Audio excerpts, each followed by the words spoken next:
Okay, so sorry for that delay and distraction there. My dog apparently attacked a bird in the backyard, and I think he broke its wing.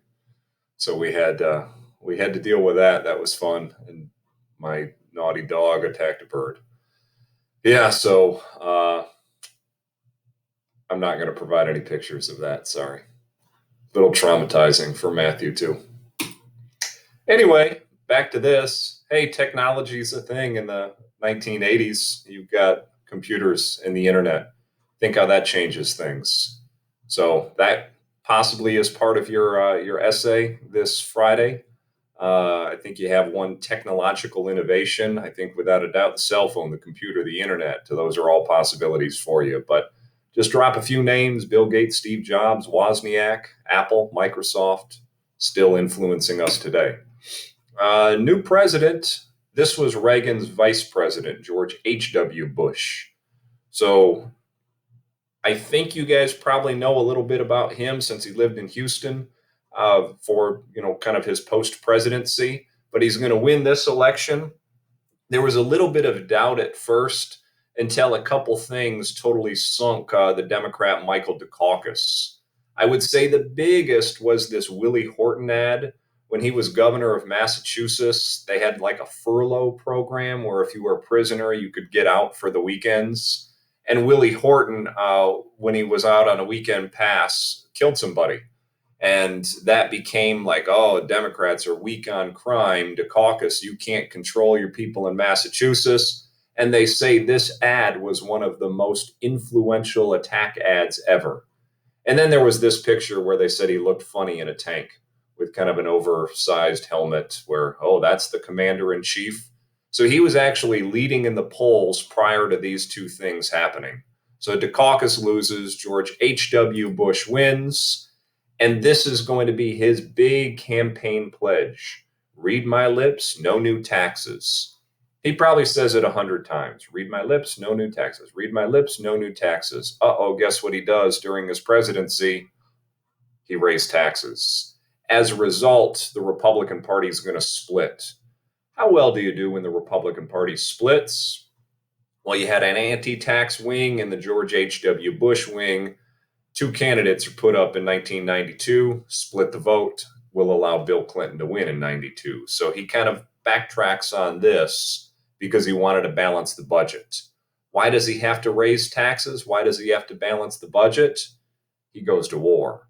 Wars cost a lot of money. You can't really cut taxes and go to war unless you want to just totally skyrocket the debt.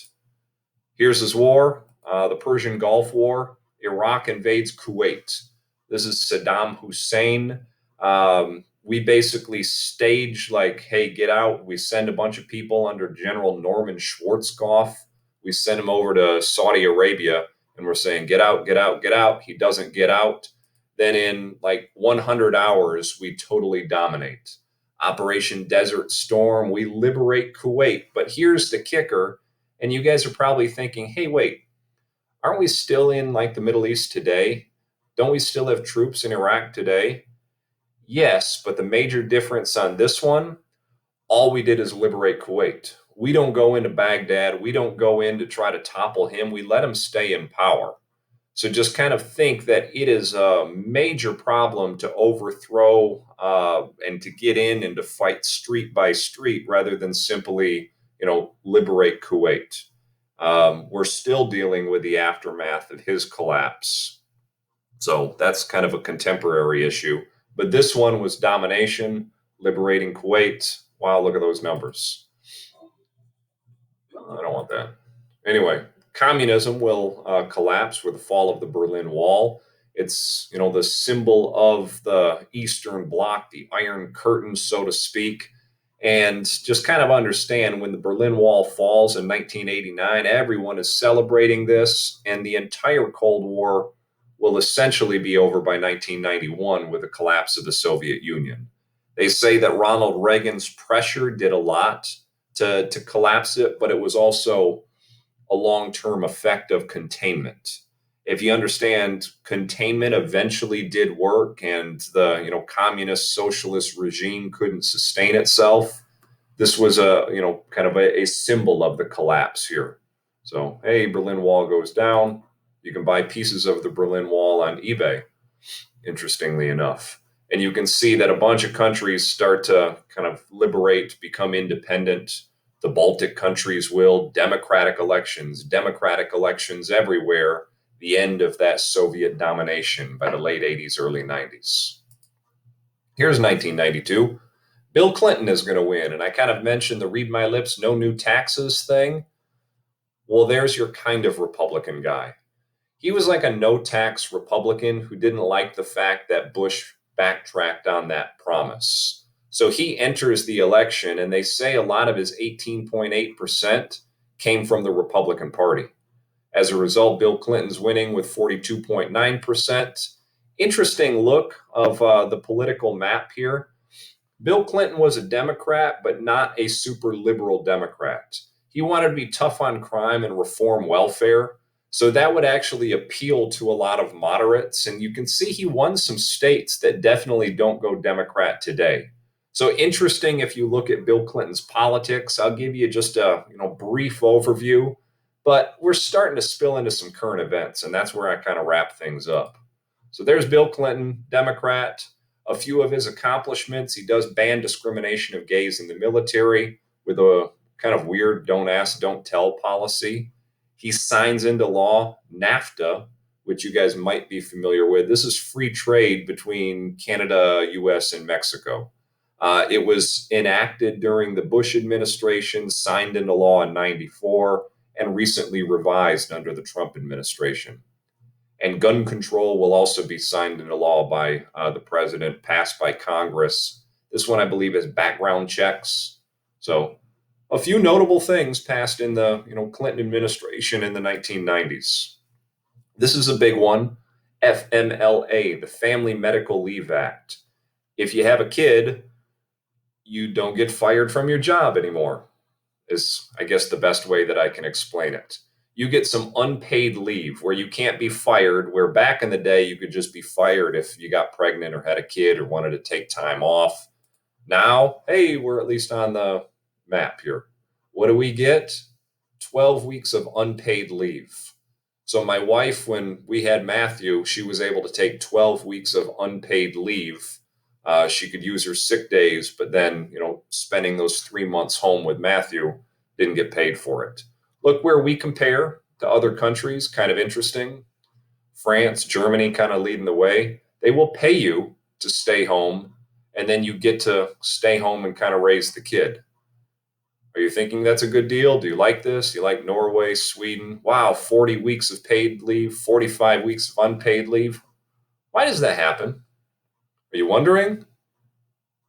Taxes. This is what taxes pay for. So their tax rate is going to be higher, and their expenditures don't go as much to like the military like ours do. So just kind of think our military expenses, sacrifice a little bit of the social benefits that other countries might have. Interesting when you look at that. Oh, Clinton's got a downfall. There's the affair with Monica Lewinsky. He was impeached for this. He was the second president to be impeached. You do remember the other Johnson. We now have a third. So only 3 presidents ever to be impeached. He was impeached because he lied under oath. He said he did not have sexual relations with that woman. So he was charged with perjury and obstruction of justice. And, just like the recent impeachment, the Senate found him not guilty. The economy booming in the 1990s. So kind of, the technology boom throughout the 1990s. He, in fact, is going to win re-election in 1996, in part because Americans historically vote with their wallet. The economy does well, that president's rewarded. Conversely, if the economy tanks, people blame that party. So just kind of think of that historically. It's kind of an interesting indicator on who's going to win and how they're going to win. Here's the conservative backlash to the Clinton administration. This is Newt Gingrich, kind of the leader of the Republican Party in the 1990s, Speaker of the House. He's not going to support any of Bill Clinton's kind of tax plans or really anything Bill Clinton wants to do. So he wants to cut welfare, and he's going to end up shutting down the government for a pretty long time to push this agenda through. In the end, there was a compromise. They do cut a bit of welfare, they balance the budget. They enact the three strike law, where if you get three felonies, you're in prison for the rest of your life. And we're kind of seeing the repercussions of this today. In fact, some have called it like a prison industrial complex, where the prison population is booming and booming and booming, and it's all kind of privatized, where private corporations now control all of these prisons, and it costs quite a bit to pay for a prisoner. So with this, just look at the population of prisons from 1990 to modern day. They do want to increase defense spending, end abortion. This is, again, kind of the moral majority contract with America conservative push in the 1990s. In the 21st century, you got a really controversial election in 2000. Al Gore, who was Bill Clinton's vice president, against George W., the Republican governor of Texas. Incredibly close. This thing all came down to 1,000 votes in Florida. And it was kind of messed up if you looked at the Florida ballots. So whoever wins Florida is going to win the entire election of 2000. Well, here's the ballot in Florida. In fact, I don't know if this was throughout all of Florida, but it was in certain counties. And some people say it was this ballot that actually caused the George W. Bush victory. You got to think about this. You got a bunch of old people in Florida. Maybe they don't see all that well. Maybe they're confused about things, but they are like logically, ooh, I'm going to vote for the Republican on this top one.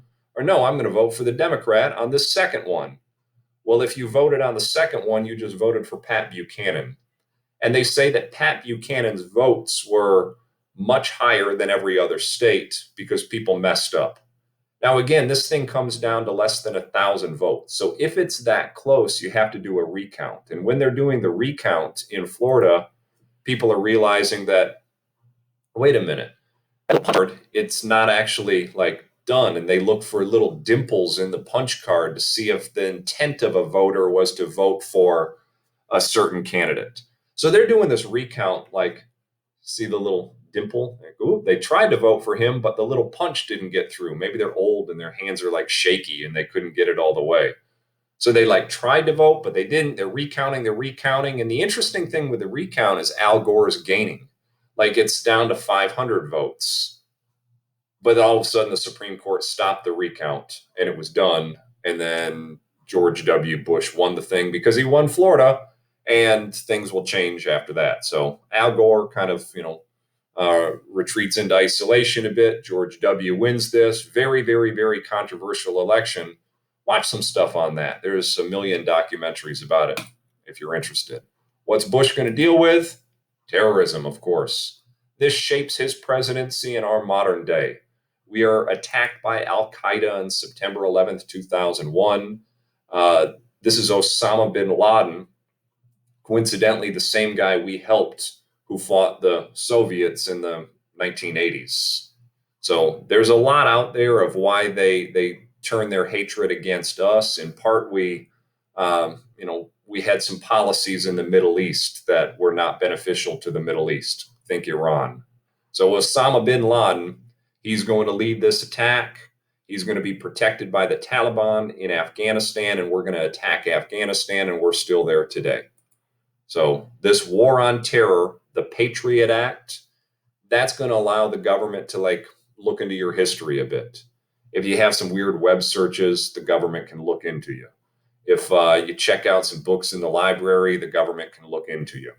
This Patriot Act, they say it, tweaks the Bill of Rights a little bit in allowing the government to, look into you a little bit more. And if you're suspected of some sort of terrorism, due process is often withheld where you could just be imprisoned because of that. So there's a bit of controversy. You can see some of the controversy that's still out there, and I'll show you a couple of the controversial pictures of how, interrogations are going to be initiated. So controversy, war on terror. This was like a preemptive one. where we thought they had weapons of mass destruction or WMDs. Turns out they didn't, and we're still there. Whoops. And when we think there's a terrorist, they're interrogated. This became controversial because some of the methods of interrogation, some say, bordered on torture, like waterboarding, if you're familiar with that. One other theme of our kind of recent, lives is domestic terror. I think maybe school shootings is a, thing that we're dealing with. There was a major bombing in Oklahoma City and in Waco. I don't know if you're familiar with the Branch Davidian cult. Look up something on that if you're interested. David Koresh, they made several movies about his cult where he said he was like the second coming of Jesus and he had a bunch of followers who liked guns. Yeah, interesting stuff if you watch that. There's some of the torture that's out there. Shock treatment or, I don't know, humiliation, but you can look up a little bit of that on your own if you want to. Final thought, what else are we dealing with? Well, here's climate change, global warming. Climate is changing, you can see from a lot of evidence. Carbon dioxide goes up and up and up with the increased industrialization. And that's starting to change a lot of things that we're dealing with, where it has really adverse effects in, say, Central America, where the old, historic crop that they would grow doesn't grow anymore because of climate change. And now it's creating all sorts of turbulence there, causing people wanting to come to the United States. So this is more than an environmental issue. It's a political issue. It's an immigration issue. It's a human rights issue. And it's something that we're clearly going to be dealing with, but it's a bit politicized as well. Where the Democratic Party, you might be familiar with like their Green New Deal, where they want the government to solve it. The Republican Party does not want the Republican Party does not want the government to solve this. So it's kind of an ongoing thing. We'll see where, it all ends up, but it's clearly an issue with, the climate changing with all sorts of unequivocal evidence of all of those things. So just kind of think if, you've heard it's a hoax, or if you've heard that, that's not what science says. It might be a political thing to call it a hoax, but science is going to differ. Anyway, I believe that's where I wrap things up. There's obviously a lot out there, but some spills into current events. I guess our last thing was always an EOC question about a civil rights victory for the election of 2008. That is, of course, the election of Barack Obama and kind of the major change with the Affordable Care Act, which is still being debated today of how the government should be involved in healthcare.